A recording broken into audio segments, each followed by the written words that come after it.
Hey guys, welcome back to my channel. Thank you guys for stopping by. She's literally criticizing everything I do at this point. I just want the best for you. She does, and I appreciate that. So today we're going to be talking about our different types of locks. I have Sisterlocks, and she has traditional locks. So let's get started.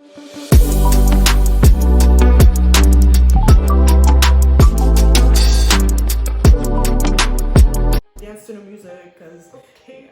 So first question is, how did you decide to get your types of locks? How did you start your locks? Because I know you didn't do. I'll let you talk about it. Right. Okay. So actually, shout out to my boyfriend because he's the one who actually suggested I got locks. But that was like 2 years into our relationship. He was like, "Oh, we should get locks together." He wanted us to get locks together. And then I didn't want to because I was like, "Oh, I like my hair and I like the versatility." Little did I know that locks are actually pretty versatile. But what happened was that I got so busy with school and stuff that I started doing my hair in protective styles all the time. Yep. So I stopped wearing my hair out. I stopped doing bantu knot out. I stopped doing stuff like that. And once I started just always braiding my hair, because I learned how to finally braid my hair, I was just like, why don't I just lock it? Right. I mean, what's a better protective style than to lock your hair and always have it protected or whatever? So I was like, you know what, I'm gonna go ahead and lock my hair. So I started with 2-strand twists. My mom started them for me. And I'll insert a photo of that. Yeah. In this video. Oh my gosh. They gotta see the ugly stage. Oh my gosh. Okay, well. Yeah, so. She said, yeah, wait. Right. Yeah, so I started with 2-strand twists, and then, but that's because I wanted them to be thick. So I have thick locks. I didn't want them to be thin, like there are different size locks, and I knew what I wanted, and I didn't want like a super clean part. So my mom started them for me. I wasn't like strict on the parting, no real particular like That's really grid. different from my hair. Yeah, it's very different. And I'll get into that. Yeah. Right. So that's how I started my lock. So I wanted locks at the end of my time in college and undergrad, and my senior year of undergrad I really wanted locks. Like I was kind of like similar to you, where I love having my hair natural, so perming it or relaxing it was never going to be an option for me. But the maintenance of taking care of my hair, I'm also a graduate medical student, and I was pre-med in undergrad, so I literally was like, did not have time to be doing my hair. And I just kept putting it in protective styles. Right. Like literally just taking one thing out, doing crochets, doing braids.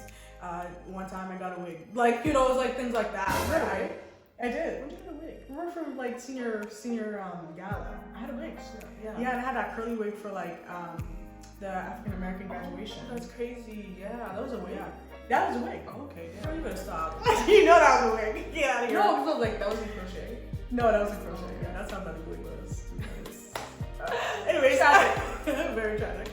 But yeah, so I was like, I really want to get locks because I was like, I don't do anything with my hair really, but I'm natural, and it's like one of those things where you're just like, yeah, I'm natural, and you just kind of say that just to be natural, but you're not really wearing your hair out. I mean, that's how I felt for myself. This is just But you can be natural without wearing your hair out, though. You can be, which is really great. But for me, I felt like, what was the point of that? For me to be natural when I never have my hair out. I never wear it out. I never celebrate like literally my hair just being out. Mm-hmm.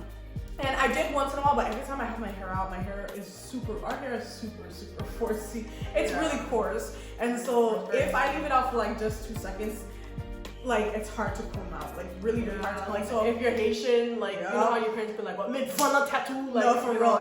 Like, and that's really what it was. Like literally our hair was just like, if I left it out and it was like, oh, I'm feeling like really cute today, I want to do an afro, so I left my hair in an afro, I would literally regret it by the end of the week. By the end of the day, it was not. Our hair broke combs, y'all. Yeah, it broke combs. So I was like, honestly, I need to do a hairstyle where I can rock my natural hair. And I do love to do protective styles. Like even now I have lock extensions that I use once in a while. But I just wanted a hairstyle where I could literally just let my hair do its thing and just be natural. One that was versatile, which is why I chose Sisterlocks, because traditional locks are super versatile. And I was actually looking into traditional locks a lot. Like I was doing my research and I fell upon Sisterlocks and micro locks, and I was like, oh snap, what's this? And I grew up with this girl that went to my high school, and she was going to my church, and I knew she had Sisterlocks, and then I asked her about it, and she was super sweet. She answered like all my questions. A shout out to you. I'm not gonna say your name because I don't know if you don't want to be on YouTube or not, but like you know who you are. But she was super nice about answering all my questions, and I just love the versatility. Like literally, if I wanted to get cornrows, I can do cornrows on my hair and not worry about my locks being like super, I mean, they're really thick now, but like, I could still do like cornrows. I could still do like a whole bunch of other things that, because of how small they are, I can kind of treat it like my new natural hair.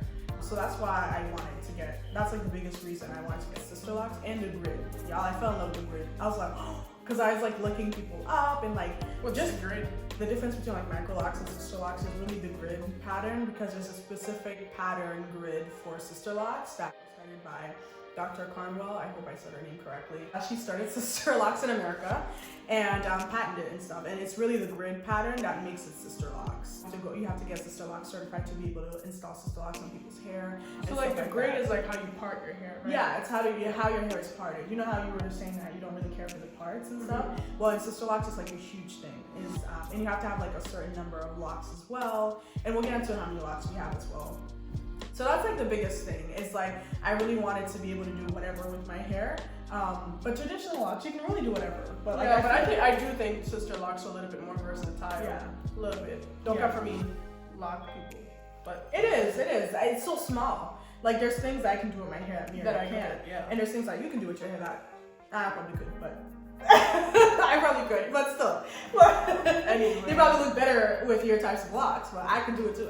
Okay, so the next question we have is actually gonna come from someone. I'm just gonna look at my phone, just is the question.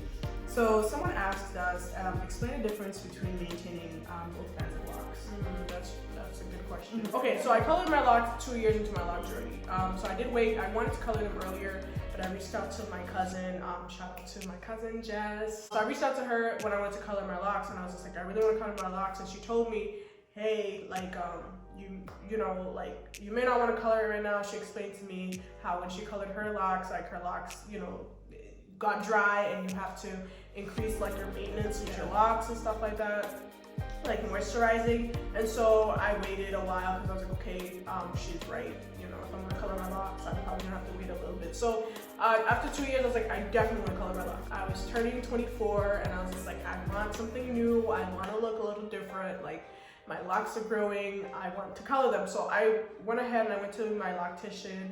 Shout out to Glow's house. Put her Instagram tag in the description box. Yes, so I went to my loctician and she went ahead and colored my locks for me. So I did bleach them to color them, and then I colored them just burgundy-ish color, reddish burgundy color.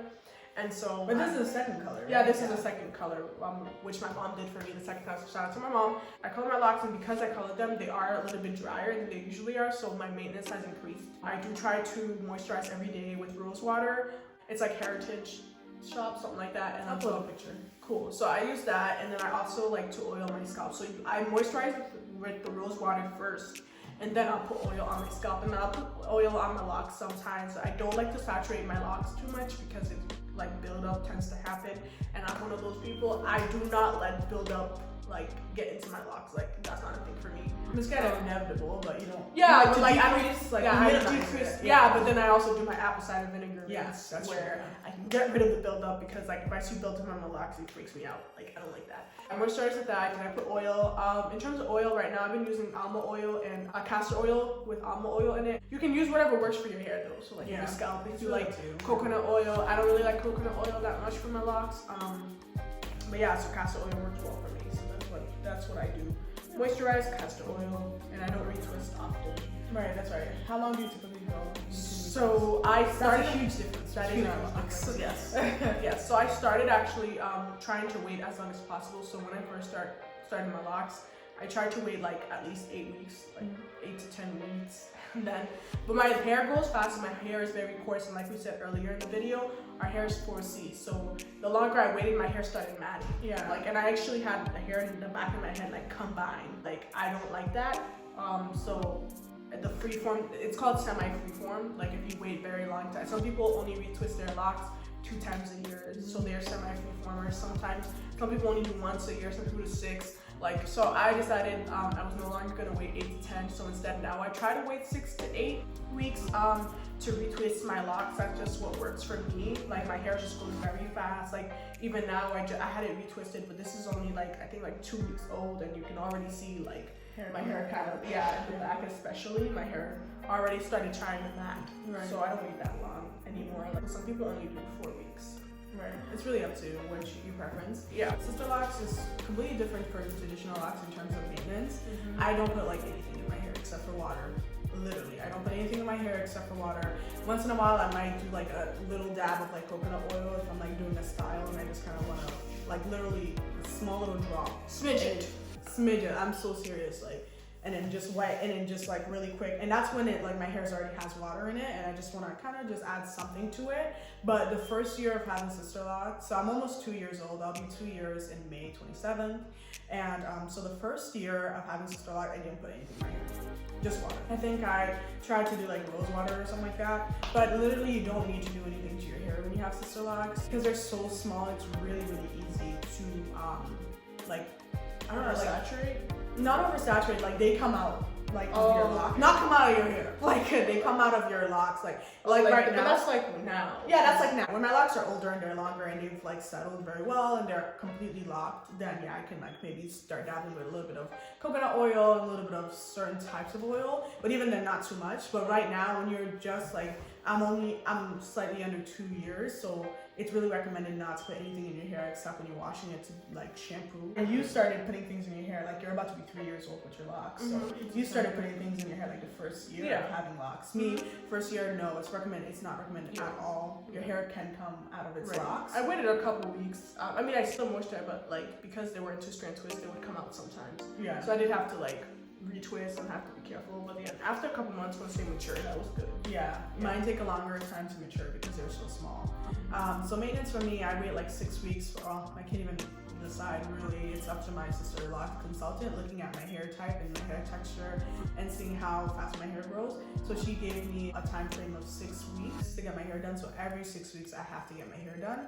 If I don't get my hair done, I'll be out of my like retightening window, which just means like my hair might have grown in that extra week, so it costs more money for me. So I have a very tight schedule. Typically, that's a good time frame for people who have Sisterlocks because you have such a tight grid, and that's such an important part of the having Sisterlocks that if you go over your time frame, then your locks will outgrow your grid. It'll be hard to find a grid, and it'll be harder on the consultant who's doing your hair to part your hair over again. And so that's really why time frame is so strict. Like, you know, Merz was saying that like when she waits a long tangle, her hair starts to like marry each other at the ends. Well, it's even worse for Sisterlocks because they're so small that like if you wait a long time, they start to marry each other at the roots and start to separate. Yeah. So that's why it's like 6 weeks for us. I try to wash my hair 2 times in between getting a retightening. Yeah, so like every 3 weeks or so. Like I do it 3 weeks after I get my hair retightened, and then I do it right before I go get my hair done, 24 hours before I get my hair done. Occasionally, if my hair is really rough, I'll wash it more than that. So I'll do like 2 weeks and a wash, another like 2 weeks washing it right before my Sisterlocks get retightened. So I'll do stuff like that. I don't use conditioner in my hair. I don't do any type of conditioning at all. I just use shampoo. That's it. I just do shampoo on my hair. So how do you keep it moisturized? That's water. Like literally, yeah, like water. I just spray water into my hair. And that's literally, they're so small and at the stage is so early. They still haven't all completely locked either for me. Oh, really? Yeah, like they've settled, and so like most of my hair is locked. But like you can still see parts of my hair where it's not completely settled. And so for me to go in and try to do like conditionings and like hot oil treatments, yeah, I can get slippage, and slippage is really bad to repair. It's gonna cost me extra, and like Sisterlocks are already so expensive. We're gonna go into that. So like no one's trying to pay extra coins because I felt bougie. It felt like putting some oils in my hair. Like no one's trying to do that. So I just try to stick by what my Sisterlocks is about. If she tells you to do something, I do it. Okay? And she told me, she was the one who actually told me try washing my hair only 2 times before I come in, until they really mature. And so I was like, gotcha sis. So I do that unless I do something extensive. Like I don't really work out as much because I'm always studying. But if I worked out all the time, I probably would wash my hair more often, for obvious reasons. So that was the end of part 1. There'll be a part 2 coming out later this week. Make sure you like and subscribe and hit that notification bell so you're aware of when the video comes out next. Thanks for watching.